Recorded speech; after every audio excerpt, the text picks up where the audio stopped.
मित्रों, welcome my YouTube channel study of Hindi. हम हिंदी में व्याकरण के बारे में पढ़ रहे थे। व्याकरण में हमारे 2-3 टॉपिक क्लियर हो गए हैं। अब देखो अगला आज हमारा है विशेषण। देखो संज्ञा और सर्वनाम हमने पहले क्लियर कर लिए थे।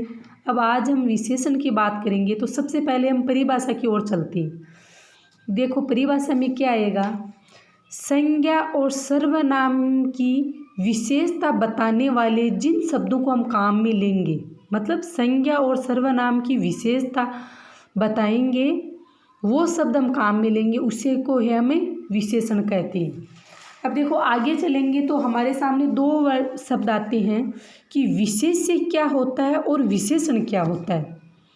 देखो जिसकी हम विशेषता बता रहे हैं वो तो विशेष्य के अंतर्गत आएगा, और विशेषता बताने के लिए जो शब्द हम काम में ले रहे हैं ना, वो विशेषण के अंतर्गत आता है। ठीक है, अब देखो मैं एग्जाम्पल से समझाऊंगी ना तो आपको अच्छे से समझ में आएगा। जैसे नीला आकाश, छोटी पुस्तक, भला व्यक्ति।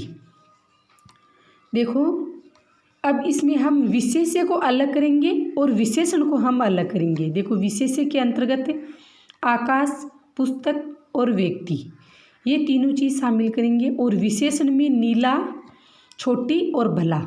देखो हमारी परिभाषा में ये चीज़ नियम लागू हो रहा है कि नहीं, कि विशेष्य में क्या होगा, जिसकी विशेषता बता रहे हैं।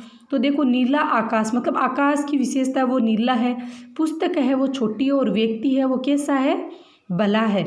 तो ये मैंने जो पहले आपको बात बताई थी ये इसमें लागू हो रही है। जिसकी विशेषता, मतलब इन तीनों की विशेषता, ये शब्द काम में लिए, तो जिसकी विशेषता बता रहे हैं वो तो विशेष्य में आएगा, और जो शब्द हम काम में ले रहे हैं कि भला है, बुरा है, छोटा है, बड़ा है, वो विशेषण में आ जाएगा। तो इसको हमने अलग कर लिया ना। आपको अच्छे से समझ में आया ना कि नीला आकाश, तो नीला तो विशेषण हो गया, और आकाश है उसको विशेष्य लेंगे। ठीक है, ये दोनों चीज़ क्लियर हो गई आपको। अब देखो हम चलते हैं कि विशेषण कितने प्रकार की होती है। परिभाषा हो गई, विशेष्य विशेषण का अंतर कंप्लीट हो गया हमारा। अब आगे की विशेषण कितने प्रकार की होती है। मैं देखो 9वीं से 12वीं तक एक बुक चलती है NCERT में, बोले तो 9वीं से 12वीं तक रचना प्रबोध, उसमें हम विशेषण के प्रकारों की बात करें तो वो 5 प्रकार के होते हैं। मैं बाकायदा इनको आपके नाम बताऊंगी, और गाइड है, मतलब मार्केट में कोई भी अच्छे राइटर की ले लो आप, तो उसमें 4 प्रकार बता रखी। तो मैं आपको 5 प्रकार के रचना प्रबोध बुक है, आप देख लेना, उसमें 5 प्रकार बताए हुए हैं, और अच्छे राइटर मैंने 1-2 राइटर की सिलेक्ट की हुई बुक में रीड करती हूँ उसको, उसमें 4 प्रकार बताई। मैं 5 नाम भी बताऊंगी आपको विशेषण के, वो जो प्रकार है वो, और जो 4 है उसकी भी हम डिस्कस करेंगे। ये मिलते जुलते हैं, लेकिन प्रकार की बात आई ना, क्वेश्चन आपको सही कैसे करना है वो मैं आपको आगे बता दूंगी। ठीक है, देखो विशेषण में 1 नंबर पे गुणवाचक विशेषण, 2 नंबर पे संख्यावाचक विशेषण, इसको हम आगे 2 भागों में बांटेंगे, उपभागों में। 3 नंबर पे है हमारा परिमाणवाचक विशेषण, 4 पे है संकेतवाचक विशेषण, और 5 पे आएगा हमारा व्यक्तिवाचक विशेषण।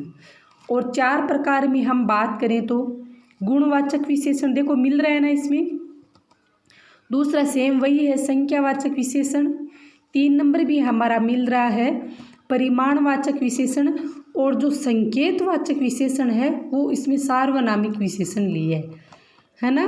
तो इसमें कोई माइनर सा डिफरेंस है, लेकिन हमारे प्रकार का अगर क्वेश्चन आए तो उसमें क्वेश्चन मतलब आंसर सेलेक्ट करना मुश्किल हो जाता है। लेकिन मैं लास्ट में वीडियो में ये कंप्लीट होगा तब मैं बता दूंगी कि कौन सा सही करना है।